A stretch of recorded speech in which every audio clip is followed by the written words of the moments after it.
Morning guys, how are we doing? Hope you're good.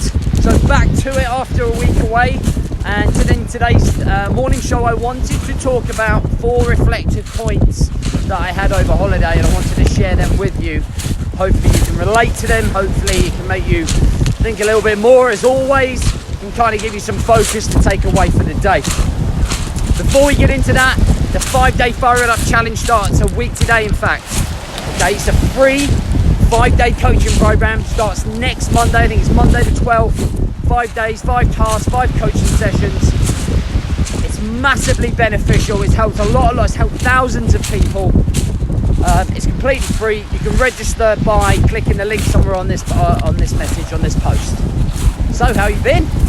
A week away, and now we're back. So I want to talk about 4 areas that I really reflected on. Okay, I went away and I really switched off. No phones, no laptops, no work, no checking in, no nothing. Just completely clearing the mind and the brain, unplugging from the system, as I like to call it. So 4 things that I reflected on. I didn't learn them. I originally was going to call it 4 things I learned, but it's really 4 things I reflected on because I didn't really learn it. It was just stuck in my unconscious mind. And I just brought that to light, forward to the conscious mind. So the first thing was I was a busy fool. Definitely a really busy fool. And I am like super structured, managing my time. I'm really on it. And so you think.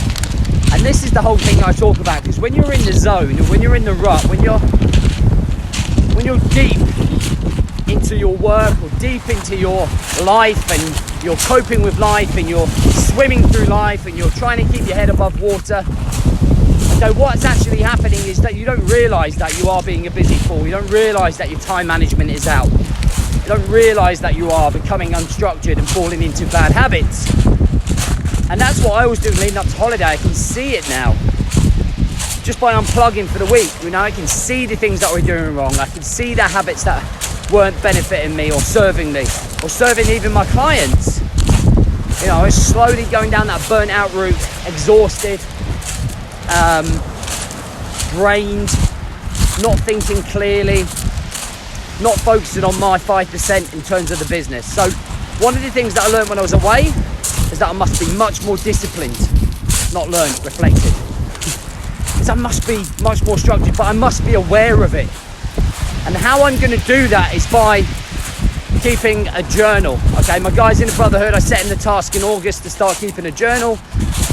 And that's your way of bringing all of the unconscious thoughts, habits, mindsets forth to your conscious mind. Why didn't I do well today? Why am I still not getting my time management right? Why is the structure still not right?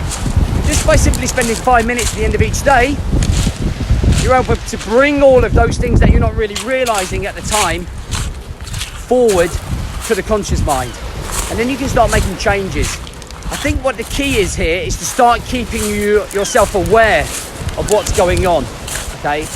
Keep yourself aware of the habits you're performing, the patterns that are forming, and alternate them as they come along. Okay, the next thing was more of a personal one. Now, I've got 2 teenagers. Anyone know who's got 2 teenagers how difficult it is to parent? And I was thinking about this when I was just towards the end of the holiday, and I was getting on really well with my 2 teenage kids. Something I wish I always did when they were here and they weren't driving me fucking mental. But they are great kids. When I look at it, they are amazing kids. But for me, my mindset is still stuck in that when they were 7 to 8 years old. 7, 8 year old. And that's, I think, if I'm being honest, sometimes how I've looked at them in terms of parenting. Sometimes I still think I want to tell my 14-year-old to sit on the naughty step. How fucking mental's that? But I got to understand that teenage daughter's growing up. She's got her own thought process. She's starting to see the world in her own eyes.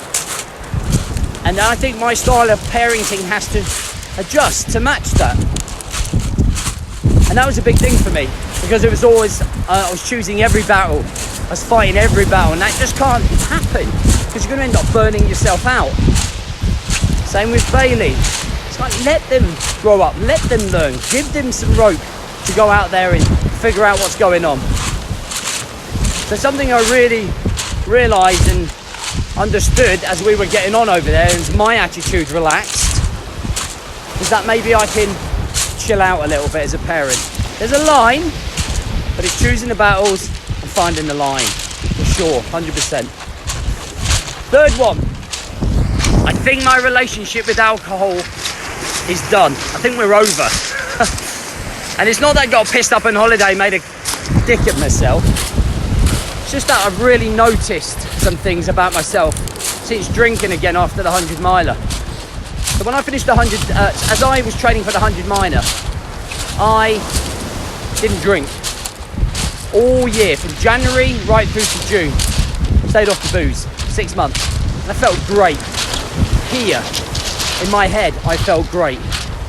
And since the 100 miler at the start of June, you know, I've had a couple of piss ups, drinks, like you do on holiday anyway, but I've got home. And I think, as I was talking about that point one and that reflection point one, as the build up and stress of the business built up, so did my drinking levels. And I noticed it affecting the way that I looked, my bloatedness, but more importantly, the way that I thought. I wasn't thinking clearly. I wasn't talking clearly. My speech, I noticed, was being affected. So I think I'm gonna sort of knock drinking on the head and have a Christmas drink. But between now and Christmas, I'm going to stay off the booze. I'm going to focus on my training. I'm going to focus on my clean eating. I'm going to focus on health. I'm going to make it the priority that it should be, which I lost track of from what I was talking about in point one. So I'm cutting booze completely. And I say I might have a Christmas drink, but by the time it gets Christmas, I probably won't want to. And I think that's a really important point. And I think it's a really big, important decision for me to make. And that means that all of the bottles of gin I've got on top of my fridge, I'm going to give away. I'm going to make sure there's no alcohol in the house. I'm going to make sure that all my closest friends know. I'm going to make sure that everybody knows. Hold myself accountable so that everyone knows and understands. Because the biggest thing is when you say you don't want to drink, is all of your mates are trying to get you down the pub and like, hey, let's go for a fucking drink. Let's all catch up. And you feel the peer pressure. So I'm just telling people straight. So I probably won't get invited out again now this year. The last one, I think I found the little hole that I've had for the last year, or where I haven't been fulfilled in life. And I'm very cultural, I'm a bit of a free spirit, and so is my partner. And we love to travel. Like my 10-year vision, as it was 10 years ago, is now a 6-year vision, to travel the world, to take this message of helping men around the world for a year, 2 years maybe, and travel and see the world. And having gone away, it's made me realise that, you know, I want to see more of the world, but I don't want to wait 6 years to do that. So I think we're going to like do some more travelling as well. And I can work anywhere in the world, fortunately enough, with my job and this brand and this journey that we're on with so many men, helping so many men. I can do it around the world. So I think I found that missing link to what's making me feel unfulfilled, that's keeping me awake at night. I'm staring at the ceiling going, I've got everything that I could possibly want. Why do I feel unfulfilled? And I think holiday and stepping out and unplugging and detoxicating my mind full of thoughts and shit and rubble and rut and self-doubt and negativity allowed me to see that. You know, and I don't mean going away for weeks and weeks and weeks. I mean just going away for maybe 5 days and exploring somewhere new, meeting new people, seeing new cultures. You know, that I get off on that. Get off and seeing amazing places. So there are 4 things that I've kind of reflected on and going to change, as well as a multitude of other things that we're going to do to improve the brotherhood and the mastermind and help my clients. So I just want to say, great to be back. Great to have so many people watching this morning.